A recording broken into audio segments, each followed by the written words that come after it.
안녕하세요. 반갑습니다. 매주 화요일 11시에 찾아뵙는 주주 코너입니다. 주민이 주인이다 코너요. 전재균이가 인사 올립니다. 오늘 또 변함없이 시 한 편 읽고 새벽톡톡에 올라온 내용들이 우리 주민들한테 어떠한 도움들이 될까 하는 내용들을 중심으로 오늘 또 말씀드리기로 하고요. 시 한 편 읽어 드리겠습니다. 제목이 천사가 보여. 김희욱. 창 너머 숲지산 파릇한 나무들이 손짓하고 솔바람 얼굴에 맞다 희망의 눈을 뜨면 보여. 아직 꿈나라인 너의 어여쁜 얼굴, 작은 별나라 테라스 재단은보다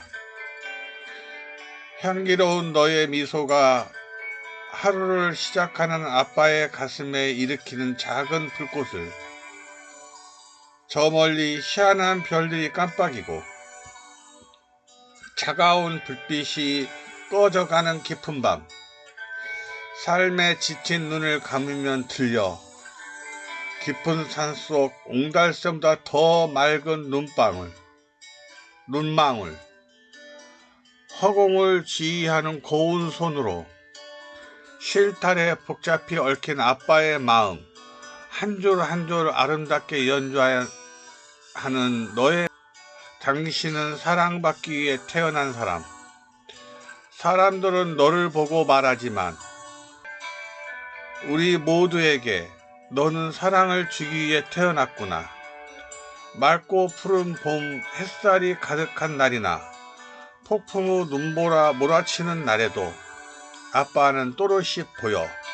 너로 인해 온 세상이 따뜻하고 아름다워지는 것을. 이런 시입니다. 이야, 이게 지금은 아빠가 아이를 통해서 느끼는 감정 같은 것 같은데요. 굉장하지 않습니까? 야, 우리 모두에게 너는 사랑을 주기 위해 태어났구나. 이야, 이 대목에서 가슴이 찌릿찌릿합니다. 얼마나 감사하고 고마운 일입니까? 노래 한 곡 듣고 오겠습니다. 보아, 마베베 성. 보아의 마베베 성 듣고 왔습니다. 마버부성입니다. 계속해서 세비톡톡에 올라와 있는 시민 제안 중에서요, 토론 중인 것들을 제가 안내해 드리고 싶습니다. 여러분들의 생각은 어떠신지 한번 궁금합니다. 공유자전거가 다시 확대 운영되었으면 좋겠습니다. 이러면서요, 자전거 친화도시, 이거 여러 가지 의미를 담고 있죠. 자전거 친화도시가 환경에 따른 그런 자전거 타기 운동이라든지 미세먼지 절감을 위해서 그렇죠. 여러 가지 이유로 자전거를 선호하는 시대가 되었습니다. 특히 권역별 이동시 대중교통 후 사각지대가 많게 해소되었으면 좋겠습니다. 이랬는데 이건 정말 의미가 있지 않습니까? 권역별 이동, 예를 들어서 얘기죠. 권역별이라 하면 시군간, 시도간 이런 것들을 권역별이라고 할 텐데, 역시 제가 가봐도요, 예를 들어서 수원시하고 화성시하고 경계쯤에 가면 어쩐지 자전거 도로가 제대로 되어 있지 않는 경우가 흔하게 볼 수 있습니다. 왜냐하면 수원시는 되어 있는데 화성시는 자전거 도로가 연결되지 않은 데가 있고요. 반대로 화성시는 되어 있는데 수원시가 자전거 도로가 연결이 안 되어 있는 데도 있고요. 이런 것을 볼 때 권역별 이동시 대중교통의 사각지대가 많기에 자전거를 타는 걸로 해소되기를 기대합니다. 이런 얘기입니다. 얼마나 감사하고 고맙습니다. 이뿐이 아니라 자전거에 대한 내용은 많이 있습니다. 특히 수원시에서는 이런 게 좀 서울시만 못하다 그래요. 서울시 따릉이처럼 정기권, 비정기권으로 나눠 킥보드 자전거에 비해 저렴하게 가격면에서 경쟁력을 갖추면 활성화에 도움이 될 것입니다. 이렇게 제안도 해주셨어요. 그러니까 이 부분에 대해서는 좀 시에서 관심을 가질 필요가 있다. 서울시 따릉에는 정기권, 비정기권 나눠서 가격면에서 경쟁력을 갖추고 있다, 이런 얘기죠. 우리 수원시도 그랬으면 좋겠다는 의견 같습니다. 좀 이따가 다시 연결해서 말씀드리기로 하고요. 노래 한 곡 더 듣고 오겠습니다. 이문세의 소녀 듣고 오겠습니다. 이문세의 소녀 듣고 왔습니다. 공유자연과 얘기를 조금 더 해드리면요, 이렇습니다. 수원시 화성, 방화수류정, 버드나무길 등 자연 친화적인 수원시 관광지를 즐김에 있어서도 여행자들에게 편리한 선택지가 되어줄 것입니다. 이렇게 안을 내주셨어요. 사실 그쪽으로 가면 자전거 도로가 굉장히 잘 되어 있습니다. 그리고 또 수원성을 한 바퀴, 화성이죠. 한 바퀴 도는 것도 굉장히 잘 되어 있고요. 걸어서도 잘 되어 있지만 자전거 도로도 잘 되어 있습니다. 물론 이제 남문 같은 경우는 아직 개통이 안 돼서 지금 공사 중에 있는데, 개통이 안 돼서 시장님 말씀으로는 예산을 준비 중에 있다고 합니다. 그래서 굉장히 완성이 다 되면 정말로 우리 수원시가 화성이라고 하는 세계적인 명물을 갖고 있다. 유네스코에도 그렇게 올라가 있다. 추가로 유네스코에 신청할 것도 있다고 합니다.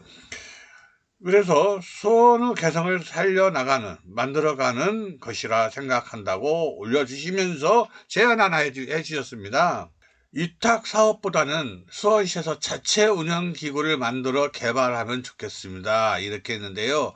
자체 운영기구를 만들면 가격, 운영면이나 자치권을 더 확보할 수 있다고 생각합니다. 이렇게 말씀하셨거든요. 이런 제안도 수원시나 우리 시민들의 의견이 어떻게 반영될지 궁금합니다. 잘 되기를 희망합니다. 계속해서 이정희의 그대여 듣고 오겠습니다. 이정희의 그대여 듣고 왔습니다. 이번에는 세비톡톡에 올라온 내용 중에요. 야, 이게 이렇게 중요한 멘트를 알려주신 분이 있는데요. 이거 시민 제안인데요. 한부모 가정에 대한 지원 내용이 단계적으로 조율되면 좋겠습니다. 이랬는데요. 와, 이건 조회수도 어마어마합니다. 600명이 넘습니다. 그런데 얼마나 이 중요한 말씀을 해주셨냐 하면요. 본인이 겪은 얘기를 해주셨는데 1차적으로는 이렇습니다. 한부모가 된 지 5년쯤 되어가는 것 같아요. 아이를 키울 때 케어하느라 정신없이 눈꽃 뜰 새가 없네요. 물론 그렇죠. 혼자 아이 키우는 게 보통 어렵습니까? 제가 한부모가 되고 나서 지원을 신청받으려고 알아보니 생각보다 너무 어렵다는 것입니다. 신청했다가 이유를 물어보니 왜 안 됐는지 이유를 물어보니까 그렇게 대답을 한 거죠. 한부모 지원이 정확하게는 저소득 한부모 지원이라고 하더라고요. 그러니까 저소득 한부모가 아니면 한부모 지원이라는 단어만 갖고는 이 지원이 안 되더라, 이런 얘기입니다. 또 중요한 것이 있습니다. 자녀가 2인부터 다자녀 혜택이며 지원의 폭을 늘리는데 정작 혼자서 아이를 키우는 한부모들은 저소득이 아니라면 아무것도 받을 수가 없습니다, 이런 거예요. 그러니까 저소득이 아니라면 아무것도 받을 수가 없다는 것인데, 여기서 저소득이라는 기준이 정말이지 저소득입니다. 정말 저소득이에요. 그건 너무 짜임새를 국가가 좀 다시 생각해 볼 만한 내용이 아닌가 싶습니다. 너무 적거든요, 사실. 그래서 이쯤에서 우리 노래 하나 더 듣고 오겠습니다. 신승훈의 미소 속에 비친 그대 듣고 오겠습니다. 신승훈의 미소 속에 비친 그대 듣고 왔습니다. 계속해서 한부모 가정 얘기를 좀 더 하면요. 정말 좋은 안을 주셨기 때문에 한 번 더 이쪽을 봐드리겠습니다. 그리고 아이를 키우다 보니까 이제 조금 커서 돌봄반을 신청하려고 하니까요. 한부모에 체크했더니 법적으로 한부모가 아니면 맞벌이로 체크하라고 하더군요. 혼자서 육아를 하는데 법적 학부모가 아니라니 맞벌이로 체크하라니요. 이혼해서 제가 양육권을 가지고 혼자 아이를 키우는데 이게 법적 한부모가 아니고 시에서 발급하는 저소득 학부모증이 있어야만 가능하다고 해서 좀 의아해했습니다.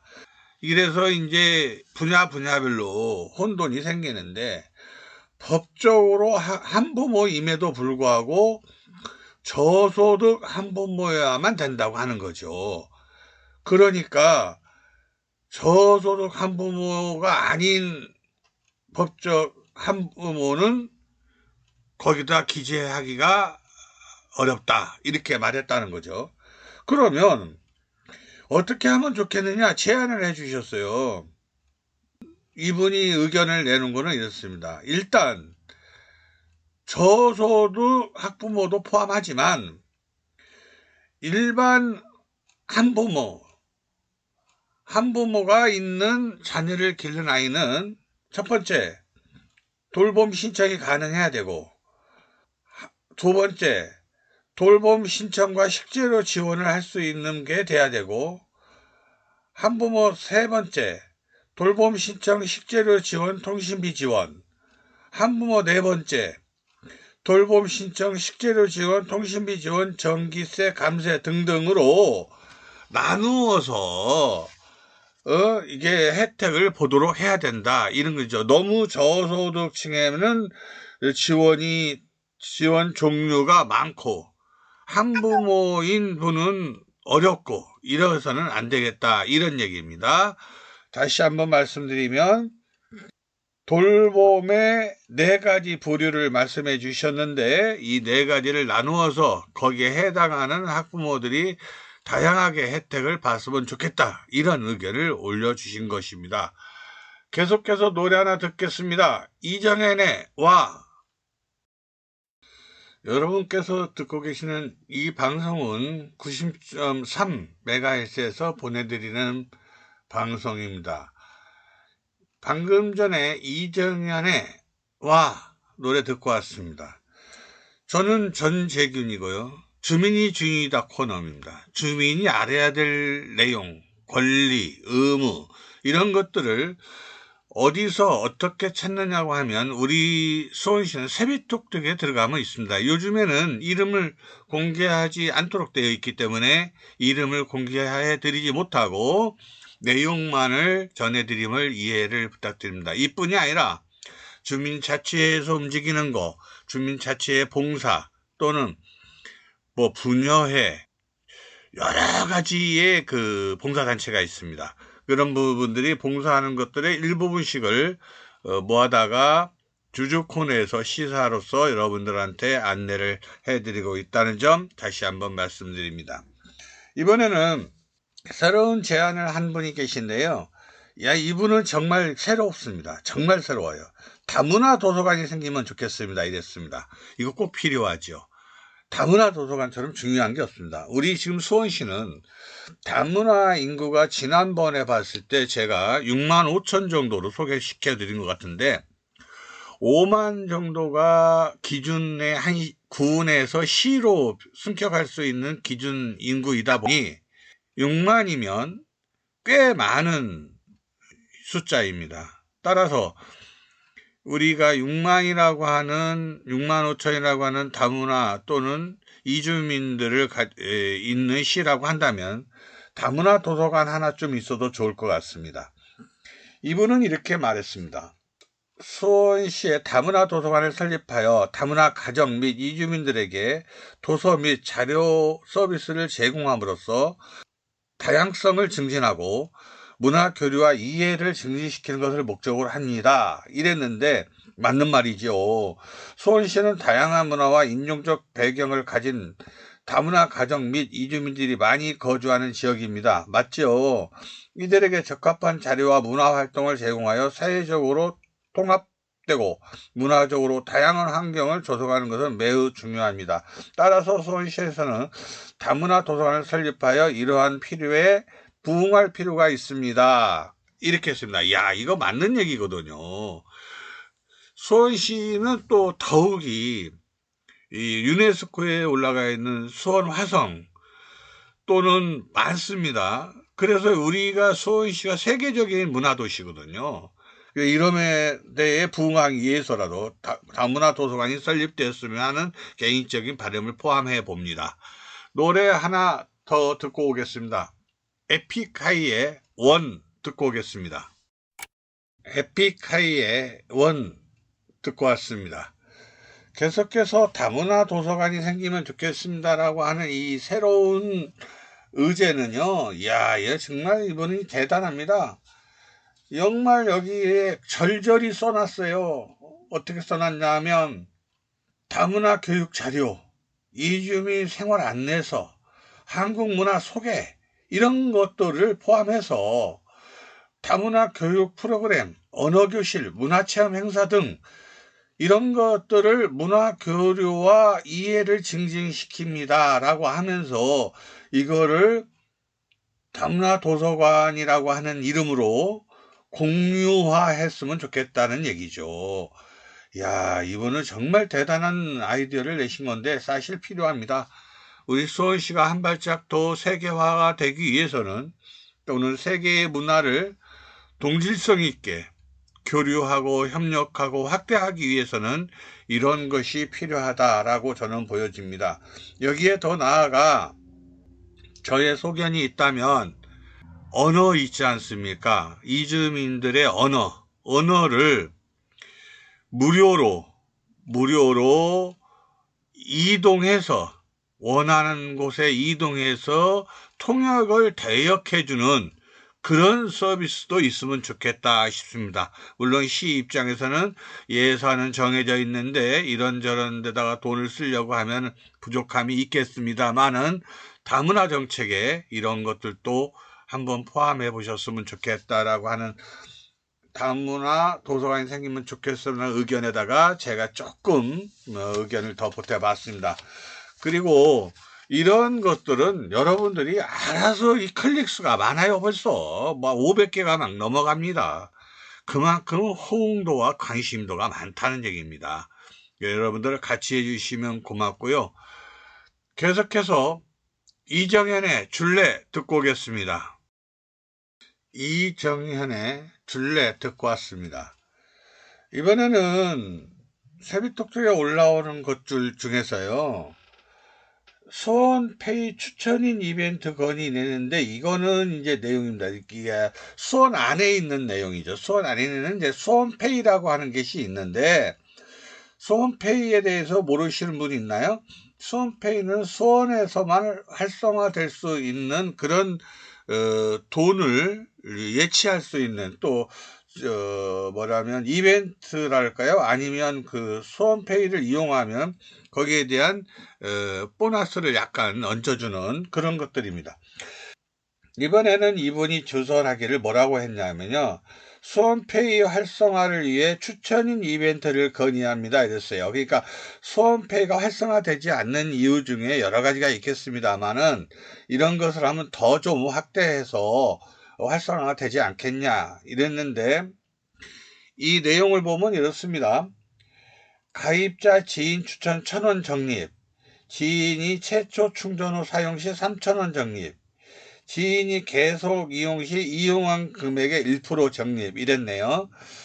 추천인 내용은 이벤트 형식으로 단기간 진행을 해보고 그 효과가 지역경제 활성화, 수원페이 가입자 증가 및 사용자 증가 여부 등을 확인하여 연장 또는 지속 진행 등을 결정하면 좋을 것 같습니다. 이렇게 했어요. 야, 이것도요, 역시 홍보가 필요합니다. 홍보가. 예. 그래서 우리가 수원페이를 사랑하고 소상공인의 매출을 돕는 그런 것이었으면 좋겠습니다. 노래 하나 더 듣고 오겠습니다. CN블루의 러브 듣고 오겠습니다. CN블루의 러브 듣고 왔습니다.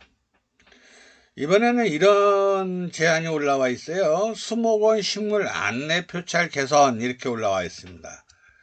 1월 수목원하고 영흥 수목원이 유명한데요. 그 중에 이분은 1월 수목원을 방문하고 예쁘게 꾸며진 수목원을 보는 힐링되는 시간을 가졌습니다. 이렇게 고맙게 인사를 드렸고요. 식물마다 이름이 적혀 있기는 했는데 열매를 맺을 때의 모습이 궁금하기도 하고 어디에서 자라는지 등 정보가 궁금합니다. 그래서 3가지 제안을 드리고 싶습니다. 첫째는 식물마다 QR코드로 정보를 찾을 수 있게 하거나 또 QR이 어렵다면 표찰에 식물이나 나무, 열매나 꽃 다 자랐을 때의 모습이 있는 사진을 함께 넣어주시면 즐거움이 배가 될 것 같습니다. 이랬어요. 야, 이거 정말 그럴듯한데요. 그럴듯이 아니라 진짜 그러니까 애기인 식물을 볼 때 다 자랐을 때 식물 모습을 같이 볼 수 있다면 야, 이거 괜찮은데요. 두 번째는 계절마다 수목원에 피는 예쁜 꽃들이나 식물들의 모종을 현장에서 구매할 수 있도록 하거나 유치원이나 초등학생들이 원예 체험도 할 수 있는 프로그램이 있으면 좋을 것 같습니다. 요건 꼭 필요하죠. 예, 그럼요. 모종을 현장에서 구매할 수 있거나 아니면 유치원 초등학생들이 원예 체험 프로그램 할 수 있으면 좋겠다. 필요하죠. 그럼요. 얼마나 좋아요. 아이들이 흙 가지고 이렇게 모종을 심어보는 그 체험이라고 하는 것은 얼마나 기쁘겠습니까. 또 마지막으로는 곳곳에 있는 포토존에 예쁘게 사진 찍을 수 있는 포즈나 위치 등을 샘플로 미리 SNS에 게시해주면 좋겠습니다. 이랬습니다. 이거는 안내를 하고 있나요? 안내를 했으면 좋겠습니다. 이런 뜻입니다. 노래 하나 더 듣고 오겠습니다. 에이트의 이별이 온다 듣고 오겠습니다. 에이트의 이별이 온다 듣고 왔습니다. 영흥수목하고 1월수목원은 사실상 2024년도에 개방을 했는데요. 그 이전에 준비 과정이 좀 길었습니까? 그리고 얼마나 또 어려웠습니까? 그런 것을 생각해 본다면 1월수목원, 영흥수목원이 있는 것만으로도 우리 수원시는 행복한 도시다 이렇게 보여드리고요. 여기서 더 이분의 그 제안 내용들에서 볼 수 있다면 그 꽃마다 나무마다 약간의 성장 과정이나 성장의 진도 과정이라든지 약간의 식물도감 같은 조그마한 식물도감 같은 것을 볼 수 있게 걸어 놓으면 좋지 않겠냐 이런 의견으로 들었습니다. 마지막 곡으로 노래 하나 듣겠습니다. 박인희의 방랑자 듣겠습니다.